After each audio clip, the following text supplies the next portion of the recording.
ഈ channel subscribe ചെയ്തിട്ടില്ലാത്തവർ subscribe ചെയ്യുകയും അവരവരുടെ പേരും നക്ഷത്രവും ചേർത്ത് കമന്റ് ചെയ്യുകയും ചെയ്താൽ അവർക്ക് വേണ്ടി പ്രത്യേകം പ്രാർത്ഥിക്കുന്നതാണ്. 2025 വൃശ്ചികം രാശിക്കാരായിരിക്കുന്ന വിശാഖത്തിന്റെ 4ാം പാദവും അടങ്ങുന്ന നക്ഷത്രക്കാരുടെ ഫലമാണ് പറയുന്നത്.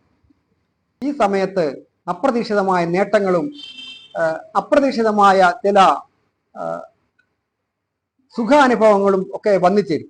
ആരോഗ്യപരമായിട്ട് ഏതെങ്കിലും തരത്തിൽ കഷ്ടനഷ്ടങ്ങൾ, സാമ്പത്തികമായ നഷ്ടങ്ങളോ, രോഗാവസ്ഥകളോ, മറ്റ് വിദ്യാ തടസ്സങ്ങളോ, ജോലി തടസ്സങ്ങളോ, കടം വീടുന്നതിനോ അങ്ങനെയൊക്കെ തടസ്സങ്ങൾ ഉണ്ടെങ്കിൽ അതൊക്കെ മാറി കടങ്ങളൊക്കെ വീടുന്നതിനും ആരോഗ്യം മെച്ചപ്പെടുന്നതിനും, അതായത് നല്ല ഒരു ഡോക്ടറെ കണ്ടെത്തി ഒരു രോഗാവസ്ഥയുള്ള ഒരാളാണ് എങ്കിൽ പല സ്ഥലത്തും ചികിത്സിച്ചിട്ട് രോഗം ശമിക്കാതെ വരുന്ന സന്ദർഭങ്ങളിലാണ് ഇങ്ങനെയുള്ള കാര്യങ്ങളൊക്കെ ശ്രദ്ധിക്കുന്നത്.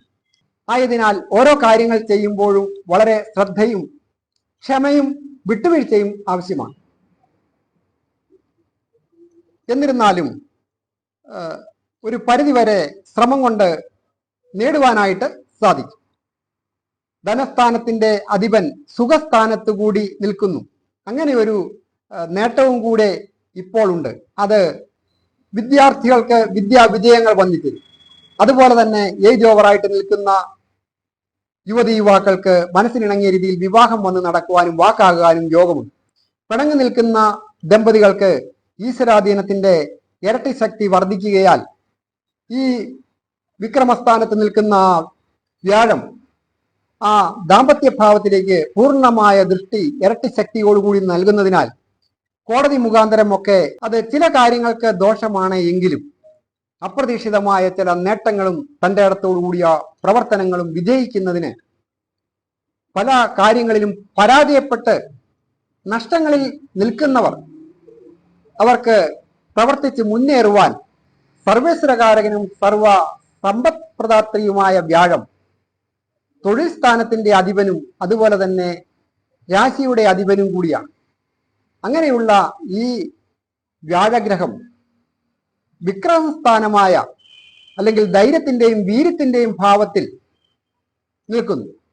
അധ്വാനത്തിനനുസരിച്ച് വേതനം കൂടി ലഭിക്കത്തക്ക രീതിയിൽ ഒരു തൊഴിൽ നേടുവാൻ സാധിക്കും. പുതിയ ഒരു തൊഴിൽ മാറ്റം ആഗ്രഹിക്കുന്നവർക്ക് പുതിയ തൊഴിലേക്ക് മാറുകയോ പഠിച്ച വിദ്യക്കനുസരിച്ച് ഒരു ജോലിയിൽ പ്രവേശിക്കുന്നതിനും യോഗമുണ്ട്. അതുപോലെ ഒരു ഗൃഹം വാങ്ങണം അല്ലെങ്കിൽ പണിയണം എന്നാഗ്രഹിക്കുന്നവർക്ക് അതിനുള്ള ഭാഗ്യം വന്നു ചേരും. വാഹനത്തിന്റെ കാര്യത്തിലായാലും ഒരു വാഹനം വാങ്ങുന്നതിനും ഒക്കെ യോഗമുണ്ട്. ഐക്യത്തോടുകൂടി വീണ്ടും ഒരു കുടുംബജീവിതം സന്തോഷകരമായി നയിക്കുവാനൊക്കെ യോഗമുണ്ട്. അതിനായിട്ട് പ്രധാനമായിട്ട് ശ്രീകൃഷ്ണസ്വാമി ക്ഷേത്ര ദർശനം നടത്തുകയും അടുത്തുള്ള സർപ്പക്കാവിലൊക്കെ പ്രാർത്ഥനകളൊക്കെ ചെയ്യുക.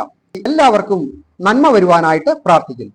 ഈ ചാനൽ സബ്സ്ക്രൈബ് ചെയ്തിട്ടില്ലാത്തവർ സബ്സ്ക്രൈബ് ചെയ്യുകയും അവരവരുടെ പേരും നക്ഷത്രവും ചേർത്ത് കമന്റ് ചെയ്യുകയും ചെയ്താൽ അവർക്ക് വേണ്ടി പ്രത്യേകം പ്രാർത്ഥിക്കുന്നതാണ്.